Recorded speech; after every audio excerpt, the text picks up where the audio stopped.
Big பாஸ்ல விக்ரம் தான் title winner அப்படிங்கிற மாதிரியான செய்திகள் தான் இப்போ சோசியல் மீடியா ஃபுல்லாவே பயங்கர வைரலா போய்க்கிட்டு இருக்கு. என்ன நடந்திருக்கு, யார் டைட்டில் வின்னர் அப்படிங்கிற கம்ப்ளீட் டீடைல தான் இந்த ஒரு வீடியோல நம்ம பார்க்க போறோம். தமிழ் பிக் பாஸ் சீசன் 9ல கிட்டத்தட்ட 4 பேர் வந்து ஃபைனலிஸ்டா வந்திருக்காங்க. விக்ரம், சபரி, அரோரா மற்றும் திவ்யா. இவங்க 4 பேத்துல இந்த சீசனோட டைட்டிலையா யார் வின் பண்ண போறாங்க அப்படிங்கிற கேள்வி நம்ம எல்லாருக்குமே இருக்கு. அண்ட் இந்த ஒரு நிலையில சோசியல் மீடியால பார்த்தீங்கன்னா, அதுலயும் குறிப்பா விக்கிபீடியா இருக்கு இல்லையா? அதுல விக்ரம் அவர்கள் தான் இந்த சீசனோட டைட்டில் வின்னர் அப்படிங்கிற மாரி இருக்க செய்திய பார்த்து எல்லோருக்குமே மிகப்பெரிய ஒரு ஷாக்கை ஏற்படுத்தியிருக்கு. விக்கிபீடியா அப்படிங்கிறது கிட்டத்தட்ட எல்லா நடந்த நிகழ்வுகளையுமே நம்ம போயிட்டு சர்ச் பண்ணி பார்க்க முடியும். அது குட்டி வெப் மாரி தான். அப்படிங்கும்போது இந்த ஒரு சீசனோட டைட்டில் வின்னர் விக்ரம் தான் அப்படின்னு போட்டிருக்குது. ஒருவேளை அவர் தான் இந்த சீசனோட டைட்டில் வின்னரோ அப்படிங்கிற ஒரு கேள்வியை நமக்கு ஏற்படுத்தியிருக்கு. அதே நேரம் இன்னும் ஒரு சில விஷயங்களையும் நம்ம கூர்ந்து பார்க்கணும்.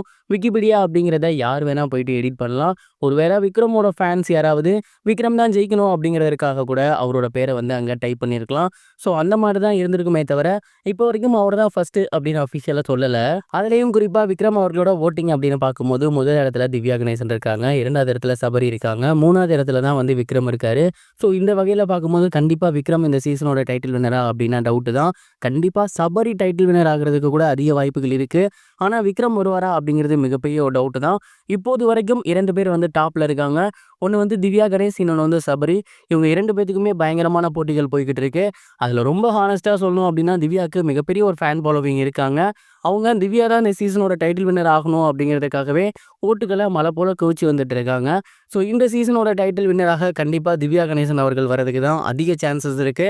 ஒருவேளை டீம் நினைச்சாங்க அப்படின்னா சபரியார் விக்ரம் வரதுக்கும் வாய்ப்பு இருக்கு. பிக் பாஸை பொறுத்த வரைக்கும் என்ன வேணா எப்போ வேணா நடக்கலாம். கடைசி நேரத்தில் நிறைய விஷயங்கள் மாறி இருக்கு. ஏன் ஃபினாலே ஸ்டேஜில் கூட இந்த மாதிரியான விஷயங்கள் மாறி இருக்குன்னு நம்ம பார்த்துருக்கோம். அந்த வகையில் இந்த சீசனில் என்ன நடக்க போகுது அப்படிங்கிற ஒரு குயிக் சர்ப்ரைஸ் நம்ம எல்லாருக்குமே இருக்கு. நீங்க என்ன நினைக்கிறீங்க? யார் வருவாங்கன்னு நினைக்கிறீங்க? மறக்காம கமெண்ட் பாக்ஸில் ஷேர் பண்ணுங்க. இது ஒரு புறம் இருக்க, ஆக்டர் ஜீவா ரீசெண்டாக அவரோட படத்தோட ப்ரெஸ் மீட்டில் ஆக்டர் சிவகார்த்திகேயனை பற்றி ஒரு சில விஷயங்கள் ஷேர் பண்ணியிருந்தாரு. குறிப்பாக அவர் என்ன சொல்லியிருந்தாரு அப்படின்னா, சிவகார்த்திகேயன் அவர்களை என்றைக்கும் நான் என்னோட காம்படிட்டராக நினச்சதே கிடையாது. அதற்கு மிக முக்கிய காரணம் என்ன அப்படின்னா, காம்படிட்டர் அப்படின்னா நம்ம வந்த காலகட்டத்தில் நம்ம கூட இருந்த நடிகர்களை தான் அப்படி சொல்லுவோம். அப்படி பார்த்தா விஷால், கார்த்தி இந்த மாதிரியான பர்சன்ஸ் தான் நான் இருந்த காலகட்டத்தில் வந்திருந்தாங்க. அப்படிங்கும்போது அவங்கள தான் என்னோட காம்படிட்டராக என்னால் எடுத்துக்க முடியும். சிவகார்த்திகேயன் அப்படி எடுத்துக்க முடியாது. அது மட்டும் இல்லாமல் எங்கள் படங்களுக்குள்ளே போட்டி இருக்குமே தவிர எங்களுக்குள்ள போட்டி என்றைக்கும் இருந்தது கிடையாது. சிவா ஒரு நல்ல நண்பர் அவ்வளவுதான் அப்படிங்கிற மாதிரி சொல்லியிருந்தாரு. அண்ட் இந்த ஒரு விஷயம் இப்போ சோசியல் மீடியாவில் ரொம்பவே வைரலாக போகுது. அது மட்டும் இல்லாமல் சிவகார்த்திகேயன் அவர்கள் மார்க்கெட்டிங் டீம் வச்சிருக்காரு அப்படின்னும், அவரோட படம் நல்லா ஓடினாலும் ஓடலனாலும் ஆகா ஓகன்னு சொல்ல நிறைய பேர் இருக்காங்க அப்படிங்கிறத இன்டெரக்டாகவும் சொல்லியிருந்தாரு. அண்ட் இதுவும் இப்போ சோசியல் மீடியாவில் பயங்கர வைரலாக போகுது. சிவகார்த்திகேயன் உண்மையிலுமே மார்க்கெட்டிங் வச்சிருப்பாரோ அப்படிங்கிற மாதிரி தான் சந்தேகத்தை எழுப்புது. இதை பற்றி நீங்கள் என்ன நினைக்கிறீங்க? கமெண்ட் பாக்ஸில் மறக்காமல் ஷேர் பண்ணுங்கள்.